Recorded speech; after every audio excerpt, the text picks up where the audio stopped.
Hey team, I want to do a quick short form video on negative equity sales. We talked about the sales meeting, but wanted to do a short form as well. Also referred to in the US, same concept, as short sales. So it's when there's not enough equity in the home to sale price. The debt is more than what it's worth.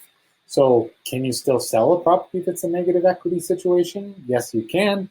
And there's lots of situations, especially right now, where someone might be pre-foreclosure or they haven't made their mortgage payments, but they're better off trying to sell it and maximize their equity versus letting it go into foreclosure. In foreclosure, a lot of other legal fees and things get added, and they end up even in a worse off situation. So we've worked on this for a while over the last couple of years with a few different lawyers,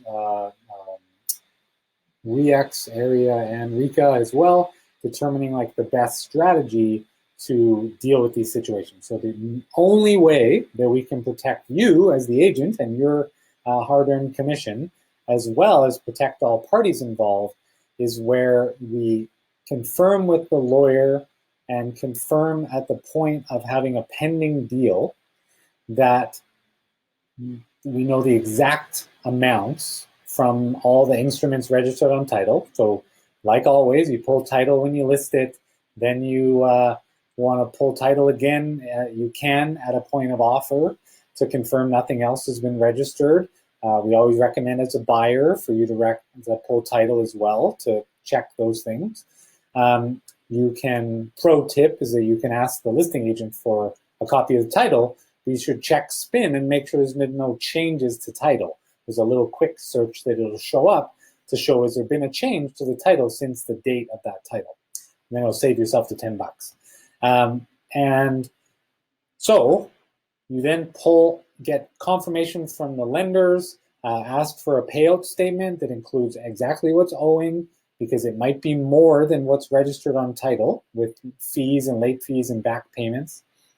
Then you know exactly what the amounts are, and you can help the client calculate what the negative shortfall is going to be. And we have a seller net sheet that helps with that. There's an Excel version and a PDF version that can help you with that. They're all in the Dropbox folder. But then you know exactly what the shortfall is. So is it $2,000, $5,000? You can do estimates for things like legal fees and property tax adjustments, or you can refer them to the lawyer. So if they're short $5,000, the only way we can protect you is to have them put that $5,000 in trust with the lawyer that's going to handle the sale before you remove their seller condition. So we recommend that you use a seller lawyer review condition and on any pending offers, and then get exacts, and they can transfer the money in.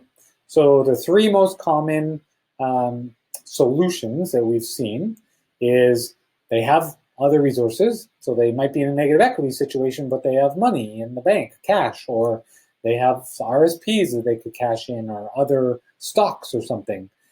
Family loaning them the money is another very common one to help them out of a tough spot.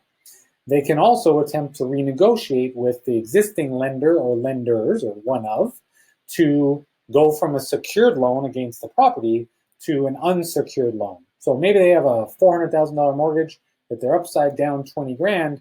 Well, they might say, okay, we can pay you $380 and we'll move $20,000 into an open loan that they now, have a higher interest rate and totally different loan terms because it's not secured against the property as a mortgage, but they could renegotiate with the lender. A lot of lenders will treat it as a new loan application, so they're going to maybe give them a credit line or like just a straight consumer loan that they use to fund the shortfall.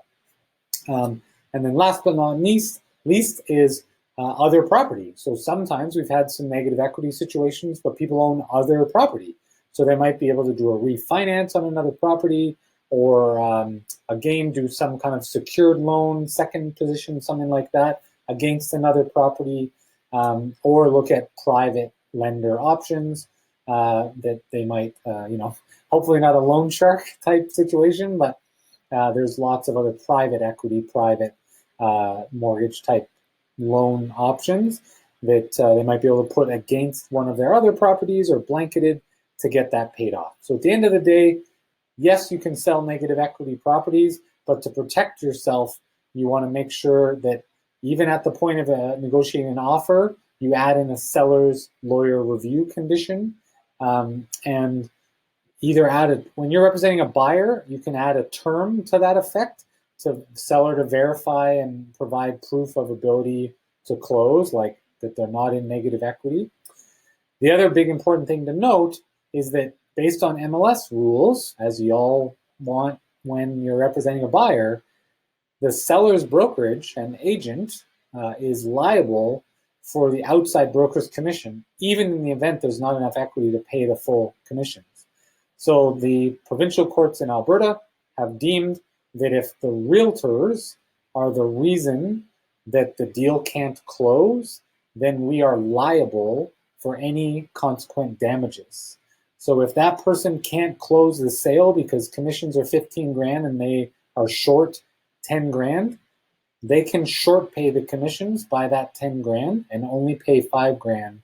And we have to go back and try to sue them and somehow collect blood from a stone. Sometimes you can garnish wages or things like that, but it'll take years and you might most likely settle for less. But as the listing brokerage, we're fully liable to the buyer brokerage if that deal proceeds. So you can actually be out of pocket to close the property. So why we talk about these, and we're always available. If you have questions, you want to navigate a specific situation, that's what we're here for. But make sure that if you have a situation and you pull title and you think that they might be tight on equity, let's address it right up front and add in that seller lawyer review condition and have them calculate or estimate the shortfall with the lawyer or with yourself, and then put that money in trust with the lawyer before you remove that condition. That's the only way we can protect you fully. So as always, let us know if you have other questions, and that's what we're here for. Talk soon.